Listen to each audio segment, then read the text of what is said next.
여러분 안녕하십니까? JTB 뉴스입니다. 태양광 발전 시설은 농업진흥구역에 단독으로 들어설 수 없습니다. 하지만 버섯 재배 시설 같은 농업용 건물을 짓고 나면 농업진흥구역에 들어설 수 있는데요. 농사보다는 태양광 발전이 목적인 것으로 의심되는 시설이 많아서 농민들의 불만도 커지고 있습니다. 첫 소식 나금동 기자입니다. 군산시 대야면의 한 마을에 짓고 있는 버섯 재배용 건물. 지난 9월 건축 허가를 받았습니다. 아직 완공 전인데 태양광 발전시설 공사도 동시에 진행되고 있습니다. 주민들은 농업진흥구역이라 태양광 발전시설만 짓는 건 불가능하자 버섯 재배 시설을 내세워 태양광 사업도 허가받았다고 의심합니다. 인근에 버섯이나 곤충을 키우겠다고 지어진 또 다른 건물들도 목적은 태양광 발전시설 설치라고 주장합니다. 군뱅이나 버섯 한다고 하는데 이건 다 편법. 편법으로 오고 전부 다 이거 지금 태양광을 안 치기 위해서 이게 다 들어오는 거예요. 이게 녹층이 패려버렸어. 하지만 한 사업자는 법적으로 문제될 게 없고 조금이라도 소득을 높이기 위한 것이라면서 주민들의 주장을 반박합니다. 곤충도 키고 우리가 그 소득이 별로 없으니까 곤충을 일단 키고 하다가 보면 태양광도 올릴 수 있으면 올리고 그런 것이죠. 이 같은 다툼은 군산시 옥구읍에 있는 농촌마을도 마찬가지입니다. 열판 때문에 광나고 눈이 뜰 수가 없어 이거 놓으면. 그리고 여름에는 막 창문을 다 열어놓으면 이거 다 바로 비치잖아요. 이런 논란을 줄이고자 군산시는 농업용 건물을 짓고 난 뒤 3년이 넘어야 태양광 발전시설을 허가해주는 조례를 만들었습니다. 도시계획 조례에다가 태양광 설치 기간 연도를 좀 명시를 했어요. 하고 3년 후에 태양광을 설치할 수 있도록 이런 조례를 해서 금년 10월 1일부터 시행을 하고 있습니다. 하지만 뒤늦은 대책이라는 지적이 나옵니다. 올 들어 조례 시행 전인 지난 9월까지만 군산에서 버섯이나 곤충 등 동식물을 키우는 용도로 나간 건축 허가 건수가 85건. 지난해 같은 기간 19건보다 무려 4배 넘게 많습니다. 이들 건물에는 조례와 상관없이 태양광 발전 시설을 설치할 수 있습니다. JTB 뉴스 나금동입니다. 경찰이 마음에 든다면서 민원인에게 연락한 경찰관을 형사처벌하기 어렵다고 한 데 이어 경징계 결정을 내리면서 논란이 일고 있습니다. 그런데 비슷한 일들이 다른 지역에서도 있었습니다. 개인정보를 함부로 이용하고도 처벌할 수 없는 현실에 법적 보완이 필요하다는 목소리가 나옵니다. 오정현 기자의 보도입니다. 전북 한 경찰서 순경이 지난 7월 여성 민원인에게 보낸 메시지입니다. 국제면허증을 발급해준 사람이다. 마음에 들어 연락하고 싶다고 했습니다. 시민의 개인정보를 사적으로 이용한 건데 경찰은 형사처벌은 안 하기로 했고 징계는 가장 낮은 수준인 견책만 줬습니다. 비슷한 일은 또 있었습니다. 지난 6월 준 정부기관 직원이 상담을 위해 방문한 여성에게 커피숍에서 만나자고 연락하는가 하면 7월 대구에선 구청 공무원이 한부모 가정 여성 16명에게 전화해 후원금을 줄 테니 만나자고 한 일도 있었습니다. 모두 개인정보를 이용했지만 형사처벌은 피해갔습니다. 경찰관과 이들이 개인정보 처리자가 아닌 취급자에 불과하고 개인정보를 처리하거나 처리했던 자로 봐도 정보를 유출하거나 누설하는 등 법에 명시된 위법행위를 하지 않아 처벌이 어렵다는 겁니다. 개인정보를 다루는 자와 이들의 행위규제 범위가 모호하단 말이 나오는 이유입니다. 개인정보를 처리하는 공무원이라든가 공공기관에 종사하는 사람으로 하여금 유출까지는 아니더라도 사적으로 악용을 하는 경우에 처벌을 하는 입법이 좀 필요하다고 생각을 합니다. 공직자가 시민의 개인정보를 사적으로 이용해도 처벌 사각지대에 놓이면서 이를 바로잡는 법적 보완이 필요해 보입니다. JTB 뉴스 오정현입니다. 지난 1969년에 설립된 전북은행이 어제부로 창립 50주년을 맞았습니다. 반세기 동안 지역 경제에 중추적 역할을 해온 전북은행은 이제 100년 은행을 목표로 새로운 도약을 준비하고 있습니다. 조창현 기자입니다. 1969년 12월 10일 전주시 전동에 문을 연 전북은행. 당시 전북은행 규모는 점포 1개, 직원 60여 명, 자본금 2억 원의 작은 지방은행에 불과했습니다. 50년의 세월이 흐른 현재 전북은행은 비약적으로 성장했습니다. 100여 개 점포에 직원은 1000명을 넘었고 자본금은 17조 원으로 늘었습니다. 또 광주은행과 우리캐피탈, 자산운용사 등을 인수하며 금융그룹으로 덩치를 키웠고 국내를 넘어 캄보디아까지 영업 범위를 확대했습니다. IMF의 엄혹한 시대에서도 살아남은 전북은행은 지난 반세기 동안 도민들의 든든한 금융 동반자 역할을 해왔습니다. 동반자로서 같이 생활하고 같이 숨을 쉬었습니다. 도세가 열악하고 또 고령화가 빨리 되는 우리 전라북도를 위해서 서민을 위해서 더욱더 다가가는 은행이 되었으면 그런 바람입니다. 작지만 강한 은행을 표방해온 전북은행이 이제 새로운 100년을 준비하고 있습니다. 빠르게 변하는 금융 환경에 걸맞는 차별화된 전략 상품을 개발하고 수도권과 충청권 영업을 확대해 전국은행으로 위상을 높여나갈 계획입니다. 또 서민과 중소기업을 대상으로 한 지역 밀착 영업을 강화하고 지역 주민을 위한 사회공헌 사업도 확대해 나가기로 했습니다. 복잡하고 예측하기 힘든 상황일수록 여러분께 제가 제안하는 것은 원칙에 충실하자는 것입니다. 매 순간 변화와 혁신을 추구하자는 것입니다. 도민들의 전폭적인 지원과 사랑 속에 비약적으로 성장한 전북은행이 지역 경제의 중추적 역할을 하며 100년 은행으로 자리매김하길 도민들은 기대하고 있습니다. JTB 뉴스 조창현입니다. 곤충은 UN 식량농업기구가 미래 식량으로 지목할 만큼 식량 자원으로 각광받고 있는데요.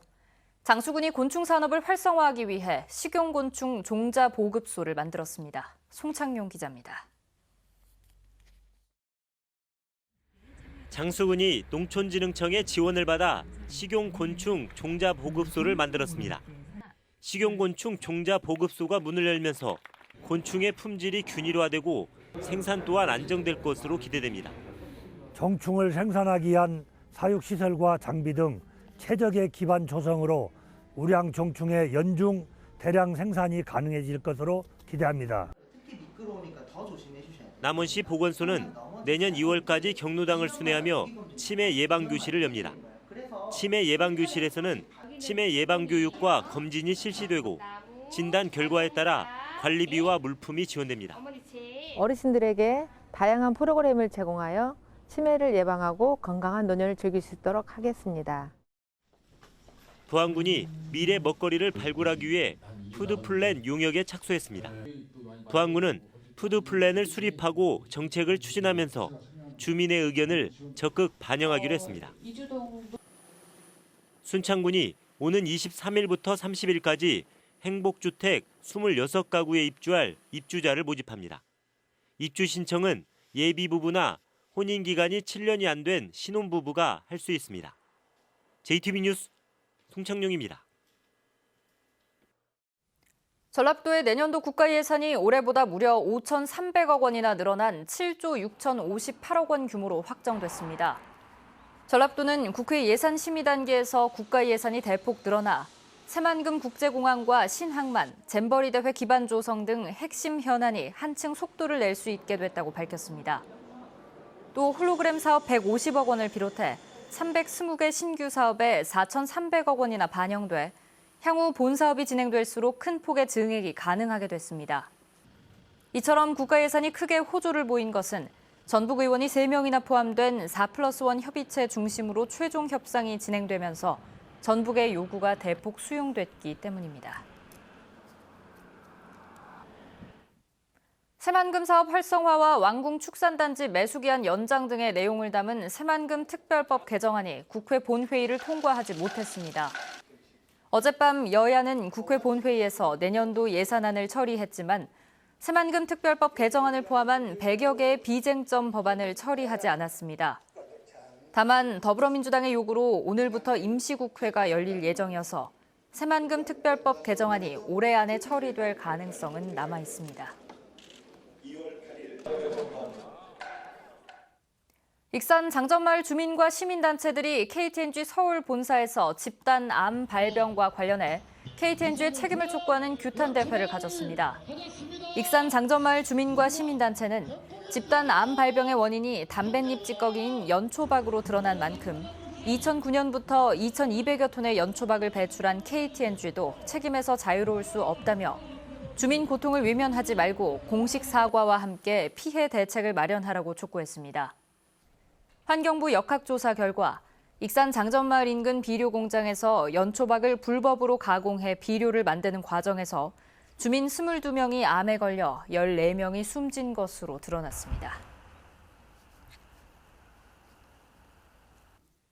행정안전부의 지역안전지수 발표 결과 전북은 범죄와 생활안전에서 2등급의 높은 점수를 받았지만 화재는 4등급으로 낮았습니다.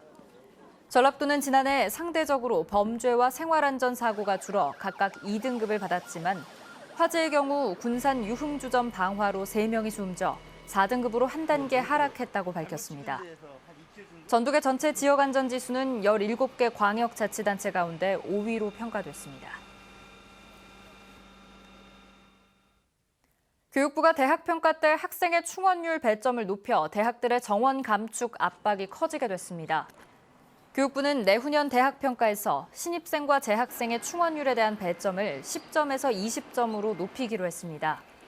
이에 따라 입학자원 감소 속에 지난 5년간 전국에서 가장 많은 18%의 정원을 줄인 전북의 대학들은 추가적인 정원 감축이 불가피할 것으로 보입니다. 전라도가 친일 인명사전에 등재된 제11대 임춘성 지사와 제12대 이용택 지사의 사진을 홈페이지와 도청 청사에서 철거했습니다. 이번 조치는 민족문제연구소의 요구에 따른 것입니다. 민족문제연구소에 따르면 1960년에 4개월 동안 제11대 지사로 일한 임춘성 지사의 경우 1937년 중일전쟁 때 전시 업무를 적극 수행했고 역시 1960년에 2개월가량 12대 지사로 부임한 이용택 지사는 친일 조직의 강사로 참여해 후원 성금을 낸 것으로 알려졌습니다. 전주와 관련한 옛 사진과 자료 등 다양한 기록물을 한눈에 볼 수 있는 전주 시민기록관이 문을 열었습니다. 옛 보훈회관 건물을 보수해 개관한 전주 시민기록관은 전주시가 지난 2016년부터 수집한 민간 기록물 3,900여 점을 정리한 전시실과 수장고 등을 갖췄습니다. 오늘은 구름이 많은 가운데 낮 한때 5mm 안팎의 비가 내리겠습니다. 초미세먼지와 미세먼지 농도는 나쁨 수준으로 예보돼 건강관리에 주의가 필요합니다. 한낮 기온은 완주 14도, 전주 13도, 임실 10도 등으로 어제보다 1, 2도가량 낮겠습니다. 바람이 다소 강하게 불어 체감온도는 더 낮겠습니다. 비가 내린 뒤 오후부터 기온이 떨어지면서 내일 아침에는 영하권 추위를 보이겠고 낮 기온도 5도 안팎에 머물겠습니다.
JTB 뉴스를 마칩니다. 여러분 고맙습니다.